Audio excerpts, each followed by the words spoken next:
So, welcome to the last session for today. Thank you very much for staying with us today. And the last session is dedicated to presentations from our customers, mainly, and mainly about the new products and services that we offer primarily through Danaos One. So the first presenter is Mr. Dimitris Lutsakos, ICT Executive at Cyprus Sea Lines, that will show us a few things about the invoice registration web service they use.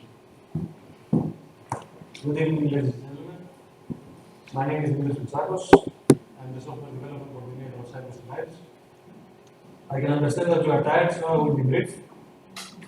And please bear with me because this is my first ever presentation. If I made any mistakes, please excuse me.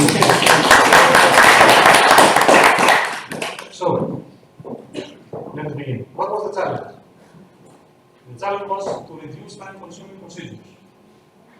For obvious reasons, time is money. So, one of these procedures is to do with the invoices. A very simple cycle and ordinary, most common in every company. The invoices are received either by email or courier. Then they are allocated by the users to the corresponding supply cases. After that, the checking process begins. The accounting entry is created and validated. And then we begin the payment process. So, what were the problems? Valuable time was lost trying to identify and allocate all these invoices. Imagine having 30 vessels going around the world in numerous ports. That was a very difficult task.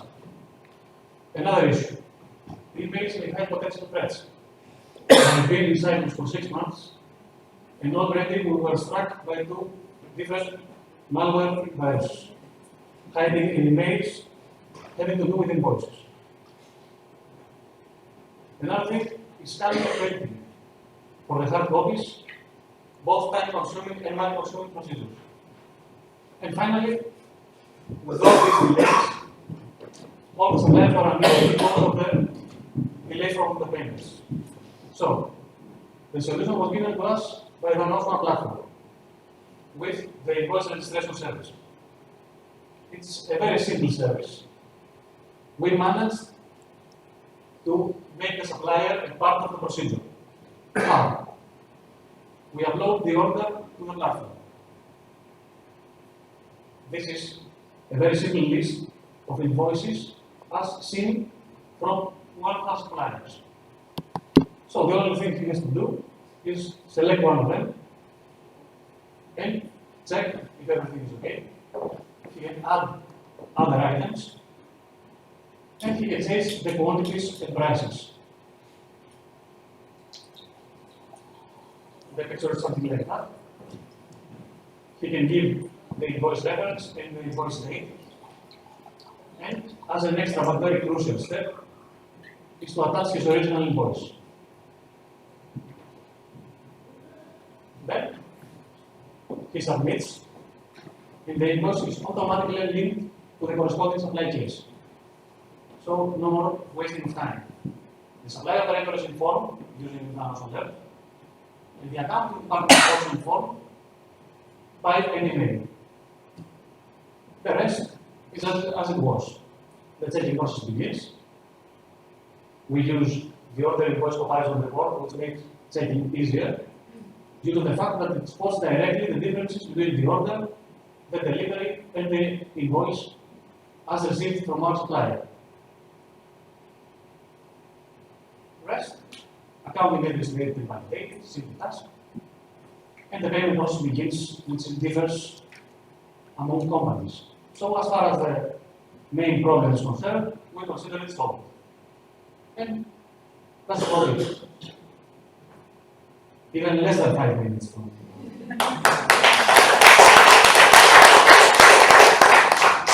I'd like to mention some upcoming projects that we will incorporate in the Danaos platform. It's a supplier's consignment node. It's an extra level of checking. It's the invoice registration for travel agency. This is very important for us.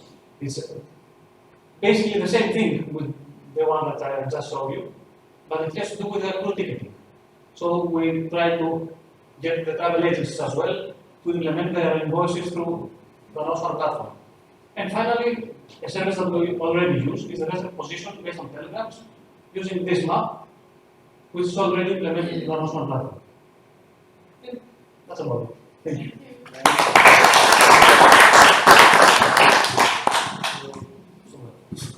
Very much. Quick and easy. Our next speaker is Mr. Fotis Economou, Business Development Executive at Danaos, going to give us a short presentation about the e-ports new project, which is helping to materialize.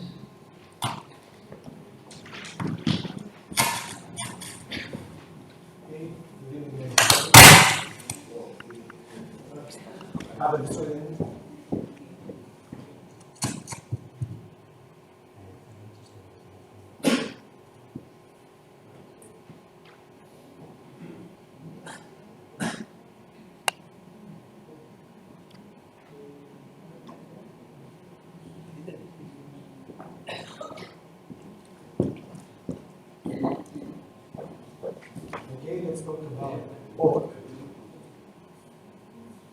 let's go to platform.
With a couple we have developed a Danaos platform that is got the so-called import service, where if I can give a brief definition of the service is a user-friendly ecosystem that we have developed for the dissemination of knowledge and approach of all information worldwide, and actually can stand as an collaboration, communication tool, bringing together maritime and port stakeholders and optimizing and harmonizing ports interface. This is to give an overall definition of the service, and let's go in to see how it looks. So we will access platform services. There is a market over there called ePorts. So we will click on it. We can access the down page where you can see the color buttons, the ports that we are already have in our databases, and you can access over there and find some information in ports. You can access port either by zooming map or click. Sorry.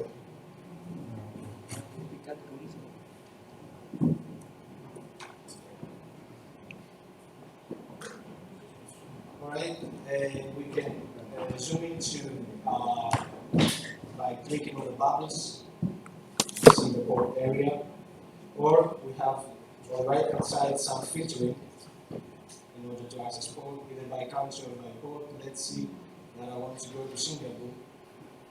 I just click on Singapore, click on it, so that the points pop-ups, and if I click in, I'm going to see content of port information from the port of Singapore. This is the port that we use for training purposes, and as you see, port information is displayed in one single screen with in the form of menus and maps on map.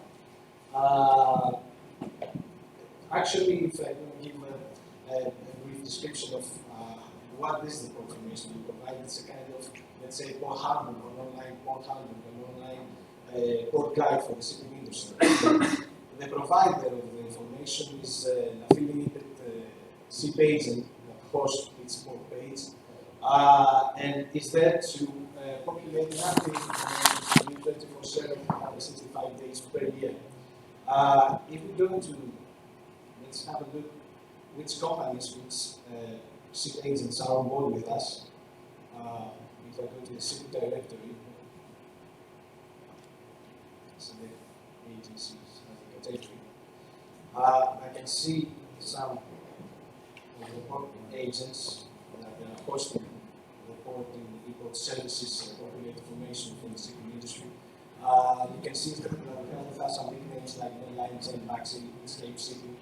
And if that means that we that this kind of companies, these big names, sell knowledge of hundreds of port calls that have experience and have executed on behalf of the shipping principal, and they can validate that against any public available source. So if I go, let's go to the airline agency Malaysia, where I can see his microsite, his port advanced platform profile, and there's a board with the ports that he has access and populate information for, and if I go to the manager, I can jump into the port page and see information. Anyway, let's go back to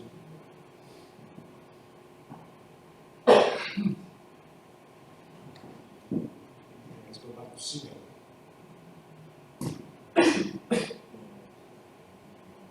See how it goes.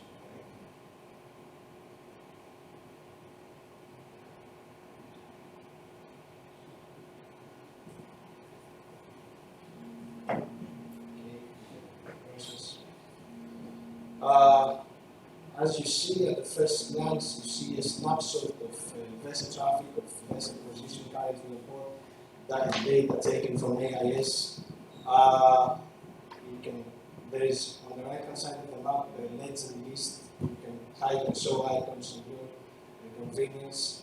On Of course, we give some basic navigational approach, edge information, some payload edge towers and terminal infrastructure.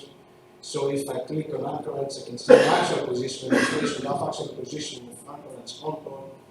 And if I go zoom in and click on the relevant icon, I can dig into details about each anchorage area. Purpose of anchoring for lead sequence and restrictions. If I want to see the pilot boarding and disembarkation grounds or pilot districts, I can see the representation and illustration of the actual position on the map. As I said before, if I click on it, I can see some, if I can dig into some details for this vessel, I think it's compulsory for some whether it's exceptions and so on and so forth. The details there for you, and really enough, they're really not. Or if I want to see where the tags join my vessels, click on icon, and I can see the tag code specification, etc. On the right hand side, we have, of course, a menu that you can click on. There's the so-called point class menu, where you can introduce yourself to the port, the pop-up menu comes and give you some general characteristic of the port, or you can see your vessel feeds with some basic restrictions, for example, infrastructure, or some height restriction, sailing restriction, whatever. Or you can see what services it's been offered on the port with some details on offerings, exposure, communication, first commercial line, medical waste, and so on.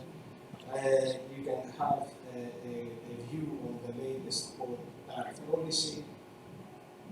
Therefore, it's presented. And you can see, for example, images, or you can download some port files, some notice markers, sales, navigation charts, port regulation. And then you can jump into another environment where you can see the port clearance procedure for the port in question. This is kind of important. So then this is presented, the set of formalities the vessel should comply with along the protocol, and it is displayed in time order from the earliest to the latest event. Formalities has been translated into instances of when, who should carry what, and to whom. As you see in the first line, 48 hours before arrival, cargo declaration for dry cargo ship. It's a formality applicable to all quality characteristics, and it's applicable to vessel above 500 GP, and it's going to be handled by agents and two port masters, some comments, and you can actually download the file, the document for your reference. It's the file form too. Yeah, you can sort formalities by vessel type. See the set of formalities and our vision is to use this layout, this framework, in order to be a reporting tool for the forthcoming years by 2018. The harmonization through that standardization of all clearance will be mandatory. It's always a direct, it's currently directed from IMO, and Platon was created a lot of reporting tool for formalities to simplify and harmonize the determination clearance of ship into port. Okay, this is. Let's go back and see some other features. Again, ePort is not only an information portal, it stands as an interactive tool. So you see over there, there is a notification scrolling underneath, and this is an instant notification for users populated by the agent. This is the current issue happening on board. The most important thing, let's say, if it is a strike, an accident, some amendment before regulation, or some dredging for you, a draft, whatever is most important for users to be notified. And then we have another sort of, let's say, menu of information, the so-called marketplace. So you can navigate to port community, And you can see details, contact details of all the ports they know, the operators, port authorities, the operators. Our aim is all of these to become members of the platform and trigger transactions with each other because the platform offers a trusted environment. Transact means and actually ports play a role of to enhance communication and plays a role of the port community system. Okay, not for major ports like Singapore, but for local ports can play that role. Ports that cannot invest in sophisticated systems like port community system. We offer this framework to be operated through platform. Of course, you can catch up with some port news. You can see all the news, we have history of the news, you can read through and see what's happening more. And of course, we build up the frameworks for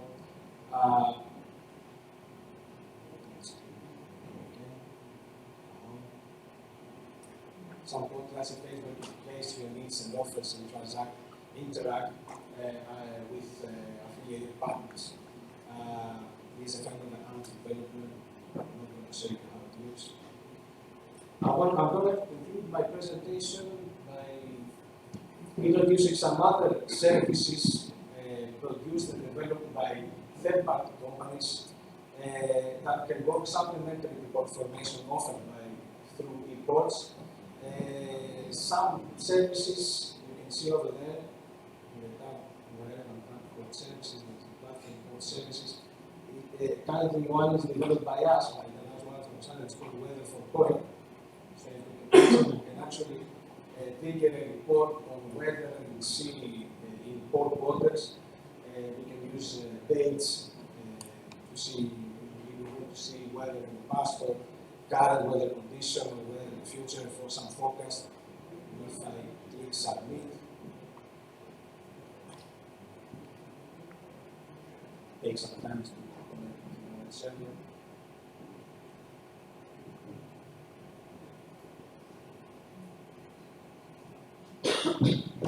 Yeah, I have a weather report for me to see what the weather conditions important in the waters, or actually to see what conditions when my vessel approaching this port vessel. Another service developed by a third-party company and offered through platform two platform users is from Danaos, the well-known PA management company. When they offer an estimated port disbursement account, what actually stands for is what they actually do is they recalculate the disbursement account based on some assumption of vessel metrics, and of course based on automatic calculation of port tariffs. So if I want to trigger a number of an estimation of the price I'm going to pay when I'm telling this port, when I call this port, I can simply select a port. Let's take that on to Bulgaria.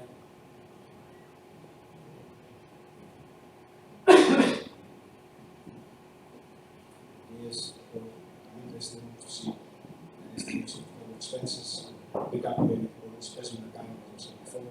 We decided that one estimation for the K. That has to work. Saving. It's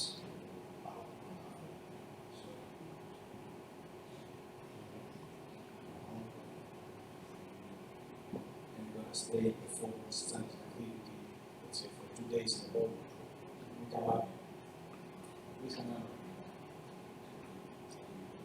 The closer you can get to an estimation of all expenses. $5. And of course, we also do some contact details of rates and services in the report. If you want to contact them. And of course, we are open to, and we are in discussions to integrate more services related to port interface, to port services. We have undergone some discussions for port congestions, for port traffic solutions, and I think will be announced some in the forthcoming months of time. So thank you. This is all about what services and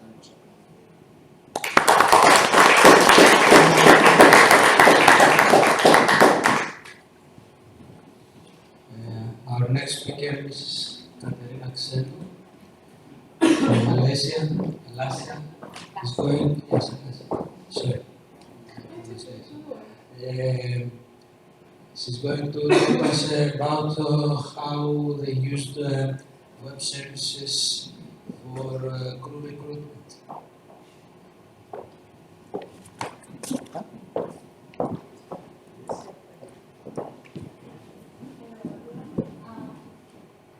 It's okay. Okay.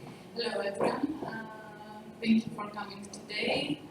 We are happy that Danaos has called us to do the presentation about the recruitment web service. I'm not IT oriented, so what I will show to you is how we work every day in our office, in the crew department.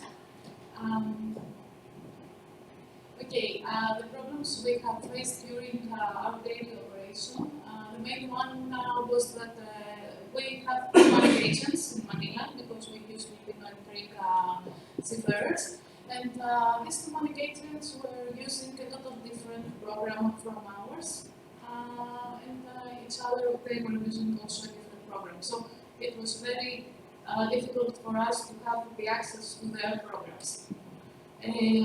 Another big issue was that we spent a lot of hours in order to upload the certificates of the seafarers, and also a lot of time to check them.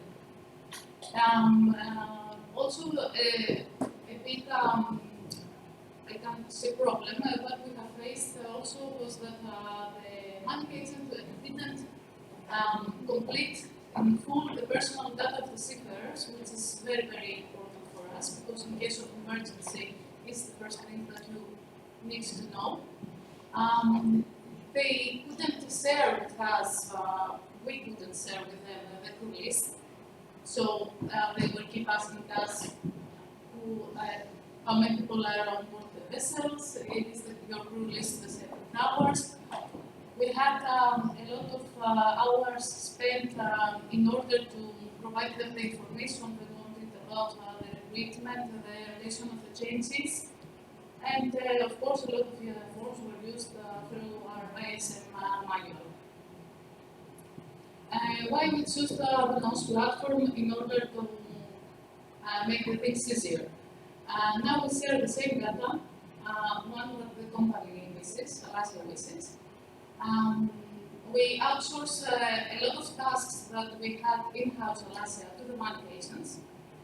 We minimize the daily correspondence and give immediate access to the information, especially in this market, where we have shortage of seafarers and it's not easy to make recruitment. An hour spent is very important for us. We decrease our daily working hours, so we reduce cost. And saving cost, we have saved a lot of cost as we needed access to a lot of users. Currently, 9 crew operators in both mandations are using the Danaos platform. Let's see in real case what is happening. We as Alaska have saved a lot of cost. It is very user-friendly. I'm visiting Manila twice a year, so I have a clear picture of how they are using Danaos and if they are happy with this.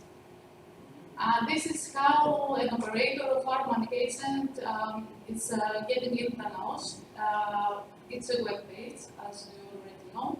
He's entering with his own password. He's searching for Alaska, and this is the first screen he can see. We have opened to him the crew applicants for Alaska, the immigration crew list, and the crew persons for Alaska, which is actually the maintenance part of the seafarers. This is how we make the applications now. the money agents are entering the Danaos platform.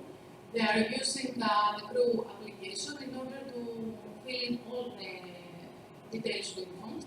In real time, we can see the application in Danaos with all the C services, which is a very common mistake that money agents are doing. They do not fill in all the C service. And then when we accept this person, we are going to the second level. We transfer them from crew application to crew maintenance. Then money agents can log in and see in real time in the crew persons all the information, and they start to upload the certificates. This is how it seems to them the certificates, how they upload it, and they can edit all the data. We have opened to them these tabs, the privacy service, the address, the certificates, the trainings, the marital status, the licenses, the personal characteristics, and the assign. Okay, and in real time, we can see this in Danaos. Also, they have the access to the immigration pool list. Every change we make in real time is accessible by them in order to invoice. They have also the ability to download this to an Excel, and they can use it as they want. And what we have in mind for the future is to have an alert through the Danaos platform, and when we assign a person in a vessel, this will be sent directly as an alert to the money agent in order to be informed. The Gantt chart that is used for the planning of the crew changes will also be used by the money agent in order to share the same data. And another project, I think it is already mentioned, we have also in mind to do something with the tickets and the agents. So it would be easier for us to take the quotation and have the final approval for the issuance of the ticket and then post it at the same time. I don't know if you have any questions. Okay, thanks so much. Thank you. Our last user case, Mr. Achilleas Koursoglou, IT advisor at Olympic. He's going to talk to us about a joint project they did with Roxana Shipping on crew outsourcing. Good evening. I understand that I am the last speaker, so I can speak.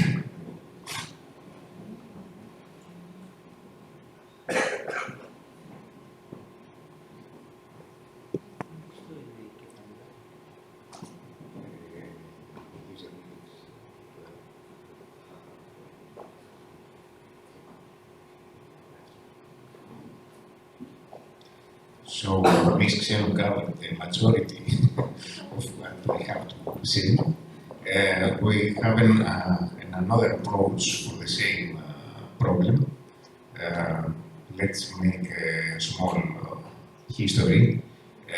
2 years ago, Olympic Shipping bought a number of a special type of vessels, bulk carriers, needing about 200 personnel on board.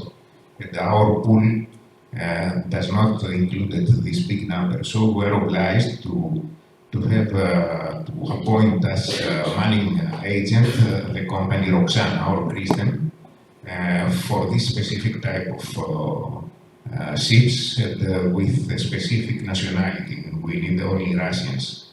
So at the beginning we have exactly the same problems. We were obliged to spend a lot of time to retype all the data of the seafarers and to enter to our system. But we were happy that Roxana and Olympic Shipping are using the same crew module of Danaos. So we decided to investigate the possibility to create a bridge between the two systems, so to transfer automatically the data of the seafarers from the one database to the other. This is not so easy as it appears, because we need a lot of tables of transformation, because the codes were different concerning the seafarers, the codes of the vessels, the codes of the ranks, etc. But after a lot of working, especially from the part of Stelios Kotosos, who is absent today, we succeeded to make this codes and link the captain of Roxana to the captain code of Olympic shipping. And so the system now is using both the platform one offered Danaos for accepting the offered seafarers, and then a secure transfer of data, and avoiding the danger to transfer seafarers not related to Olympic and vice versa. So the first step is exactly this described by Ms. Xer. We ask with an email from Roxana, chief engineer, then from the platform one, we accept or not this person. If we accept, then the managing department of Roxana creates the necessary changes to the crew module of Danaos. This automatically, in less than 3 minutes, is transferred to our database, including the vessel and all the details of the voyage. Then we have our database completed with all this information. And then after 6 months, 5 months, when this seafarer is signed off, then with the sign off, automatically with the trigger, this information goes back to Roxana. So we don't have now to spend so many time avoiding errors, etc. The first step was this one. Later we will transfer other data also, evaluation, etc. But at the beginning, at least, we have all the personal data of one person and all the voyage information from Roxana to Olympic and vice versa. So I have nothing additional to add now. The time is 3/4 after the official finishing of the day. Panos.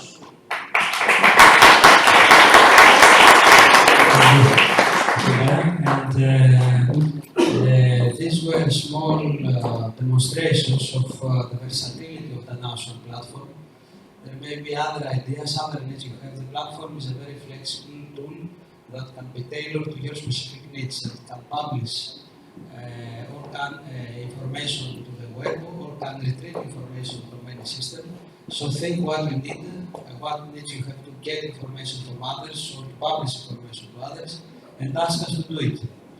Can I make one question for the reports? Yes, sure. Okay. All the info for the ports, for each port separately, is uploaded by who? By the agent.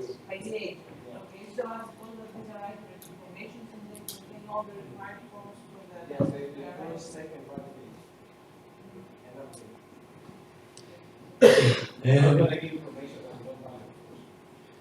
Our last speaker who was not able to come in the afternoon, Mr. Atakoris Kastiyak, is going to deliver his presentation about using waves for risk analysis.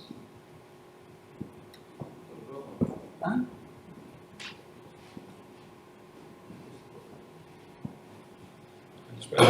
Good afternoon. First, let me say apologies for missing the morning slot. Something came up urgent at work. I have to reschedule. My name is Kyriakos Atikouris. I'm with the advisory team of Divine, and I specialize in shipping and risk management. My presentation today is about waves for advanced risk analysis, and let me provide some context for that. Shipping is a business that many people have to make some important decisions under a great degree of uncertainty. I have highlighted 3 particular areas here. investment decision making, commercial and financial. Decisions like where do we invest, what is the optimal size mix, do we scrap now or maybe spend money to extend the trading life of the vessels? What is the optimal chartering mix? How long should we fix? How much debt should we take on our balance sheet? And how much liquidity do we need to set aside for working capital? These are the kind of decisions that we all face in the industry. Now, the tools and techniques that are used by most people in the industry for decision making are pretty basic, surprisingly so. The main tool is usually an Excel-based model that is used to do cash flow projections under different market scenarios. And risk analysis in that context usually is conducted by using some so-called worst-case scenario. The metrics that come out of that model usually relate to break-even rates, IRRs, things like EBITDA, and so on. And when we make these estimates, we all know that there's a great deal of uncertainty surrounding those estimates. And we know there's a high probability that we're going to end up far off from those estimates. And strangely enough, the word probability never shows up in the risk assessment. So what are some of the shortcomings of traditional cash flow models? Well, any cash flow model, the first line on the top of the model is about freight revenues, right? So we need assumptions for future freight rates. And these assumptions usually come from in-house models, forecasting models, or from third-party providers. But these assumptions are not built to be vessel-specific. They're not granular enough to take into consideration the specific characteristics of our vessels. So we may get some projections from MSI, Marshall, whoever else about the future rates for Panamaxes. But these relate to the average, let's say, vessel, the typical Panamax. Now we may have a vessel that is has a greater cubic capacity, better draft, maybe better consumption. All these parameters are not taken into consideration. Another problem is the so-called flow of averages. Most cash flow projection models rely on yearly averages for future rates. What is this flow of averages? Let me provide an example that is actually a joke that many statisticians use. So suppose you cannot swim and you want to cross a river, and you ask a guy, you know how deep the river is? And he says, oh, don't worry, it's only 1 meter deep, on average.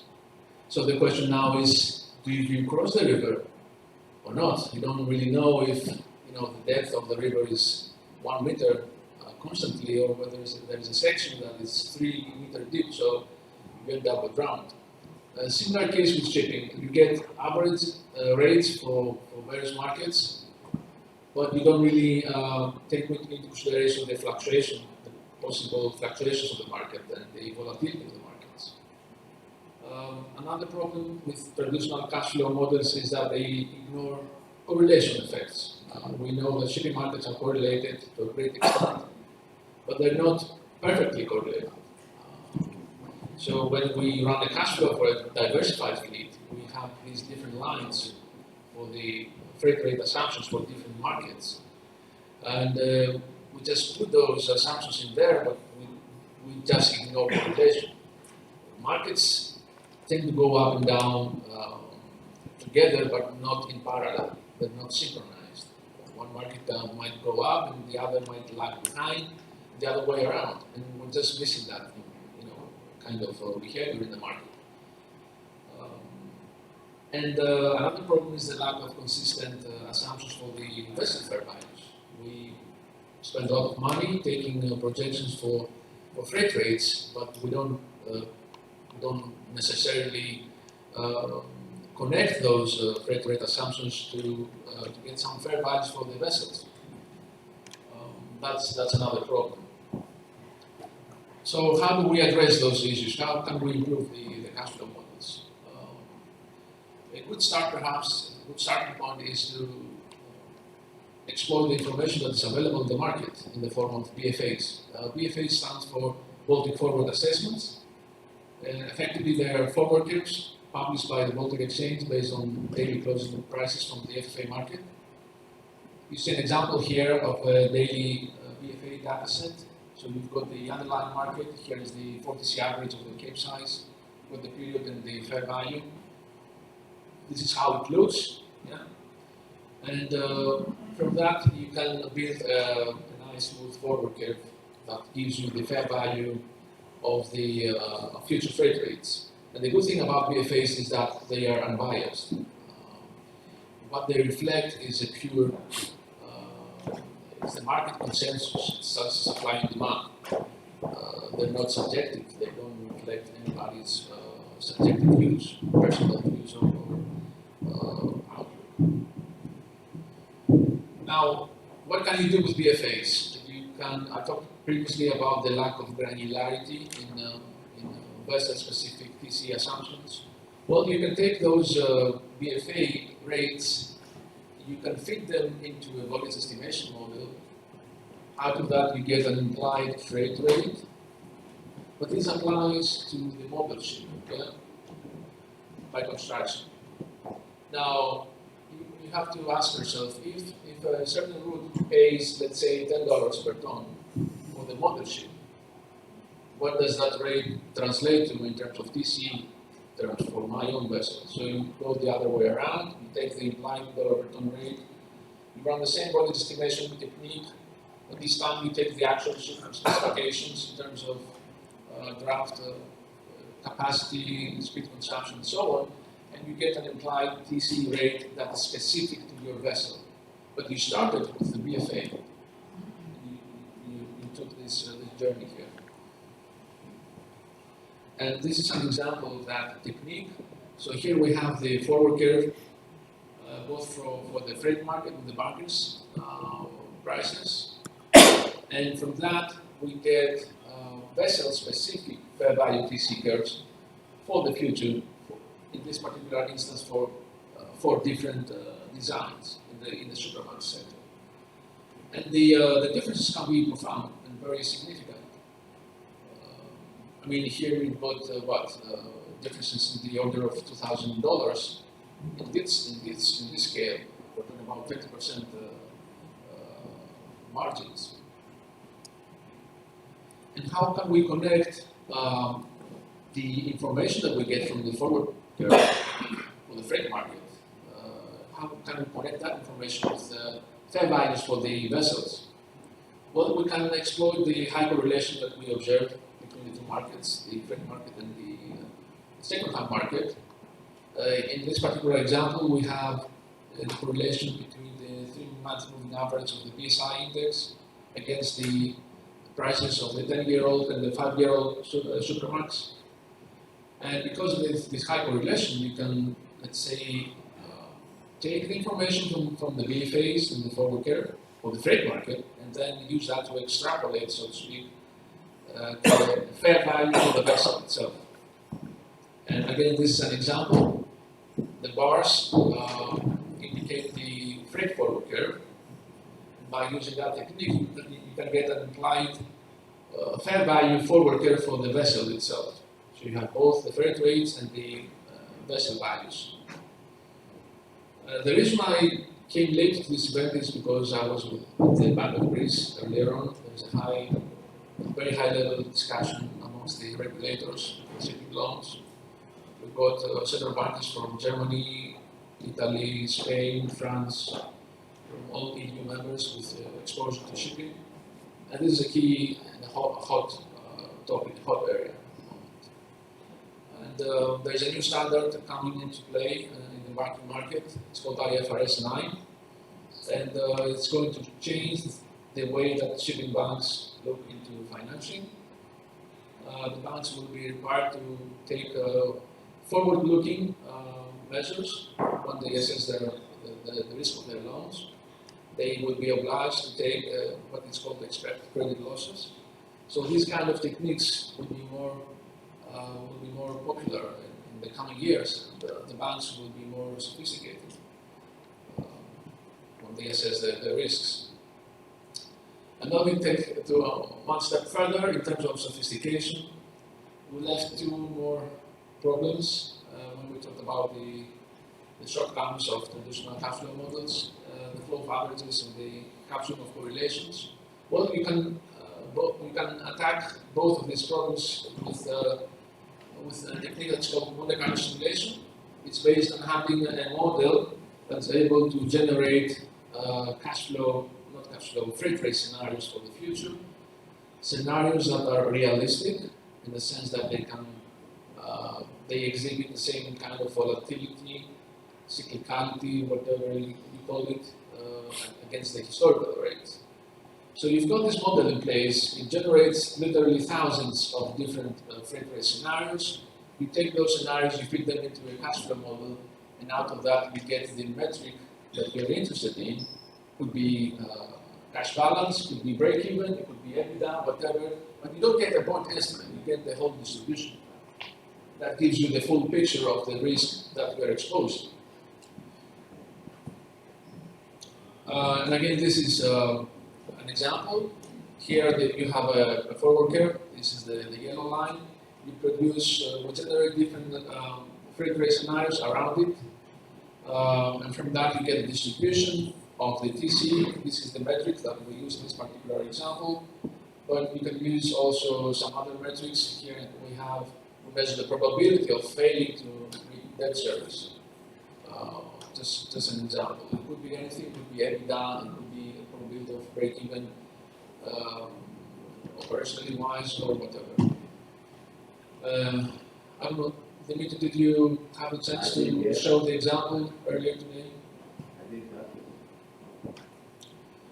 So, what I just showed you is a framework for some more advanced risk analysis. This is the type of work we do with clients, and we just thought that it's a good idea to try and make this framework more accessible to more people. That's why we team up with Danaos, trying to take advantage, so to speak, the Waves platform. We bring to the table the risk expertise and the algorithms and data about volatilities, correlations in the forward market. And Danaos brings to the table the IT expertise, the business analytics and business intelligence engine that works on every device, on every platform, and every environment. And plus, we take advantage of the fact that the platform already has information on vessel specifications and rules. So why not take advantage and build a solution there? Our collaboration is at the very beginning, but we hope to be able to provide some nice solutions to you guys. Thank you very much.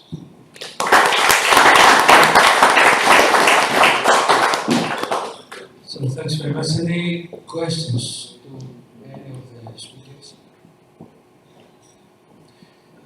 In that case, we thank you very much, all the speakers and all the participants for joining us today. We have some drinks outside to cool off, and thank you. We look forward to seeing you in the coming days in the various sessions. And also visit us at our booth, Hall 2, 205 at Posidonia next week. See you there. Thank you very much.